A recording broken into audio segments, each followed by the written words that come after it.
Her mother-in-law carried over a bowl of chili powder, dumped it all over the steamed buns, then turned around, locked the door, and hid behind the window to watch. She had one thought in mind. Her daughter-in-law would definitely break down, cry, and come begging for mercy. It happened to be market day. Before dawn, the daughter-in-law had already gotten up to knead the dough and prepare the filling, working for hours. She steamed 2 big baskets of plump, snowy white meat buns, planning to sell them at the market and earn a little money for the household. After finishing the chores, she walked into the kitchen and felt her heart sink. The soft white buns were covered in bright red chili powder and could no longer be sold normally. Any ordinary woman would have cried and made a scene after seeing half a day's hard work ruined. But she only froze for a moment, then smiled calmly. Mom must have thought the buns were too plain, so she added some spice to help me bring in more customers. The mother-in-law hiding by the window was instantly furious.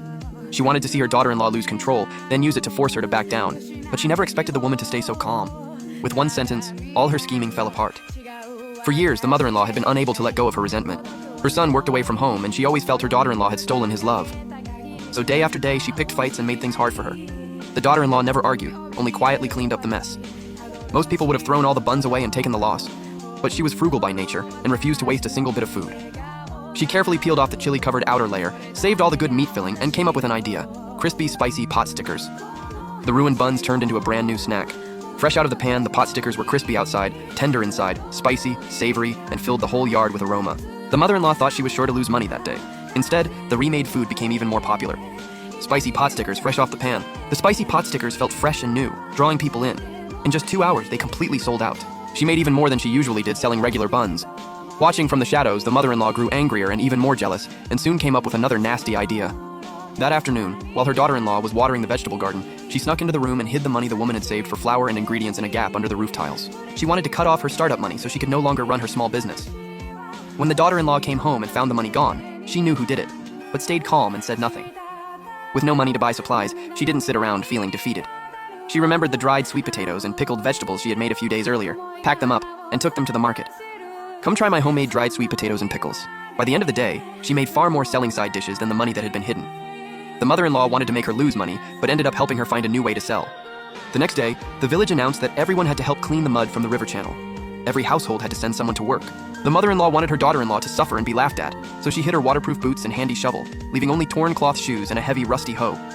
On workday, all the villagers had proper tools and clothes. Only the daughter-in-law wore broken shoes and carried a heavy hoe, looking especially miserable. Young people can't be spoiled. Do more hard labor and you'll build real strength. The daughter-in-law said nothing and kept working.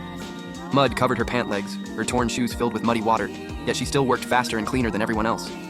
At noon, the soil by the riverbank became soft and slippery. The mother-in-law, who was standing by the water watching, suddenly lost her footing and fell toward the deep, muddy pit. The mud there was extremely deep. Once someone sank in, they could easily suffocate. The villagers were so scared they backed away, and no one reacted in time. The daughter-in-law reacted fast. Ignoring the mud all over her body and the blisters on her feet, she dropped the hoe, rushed forward, grabbed her mother-in-law by the collar, and pulled with all her strength. During the struggle, her knee slammed hard against a rock and started bleeding, but she endured the pain and refused to let go, finally pulling her mother-in-law back to safety. After surviving by a hair, the mother-in-law was filled with shame. Looking at her injured, mud-covered daughter-in-law, she felt deep regret, but still clung to her pride and refused to apologize. That night, during her free time, the daughter-in-law made a pair of durable work gloves for her. Her mother-in-law's hands were always cracked and calloused from farm work, and she had noticed it all along. But when the mother-in-law saw her making gloves overnight, she grew suspicious again.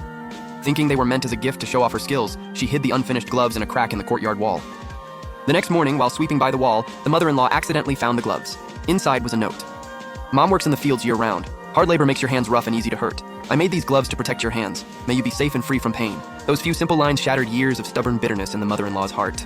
Just then, the daughter-in-law came over with hot water and handed her the newly finished gloves, speaking gently. Mom, wear these to protect your hands. Then they won't hurt anymore. I hurt you and made things hard for you again and again. Why are you still so good to me? When family keeps fighting to win, the home falls apart. Only understanding keeps a family together. I don't spare your feelings because I'm weak. I just want to protect the warmth of this home. Those words woke the mother-in-law up.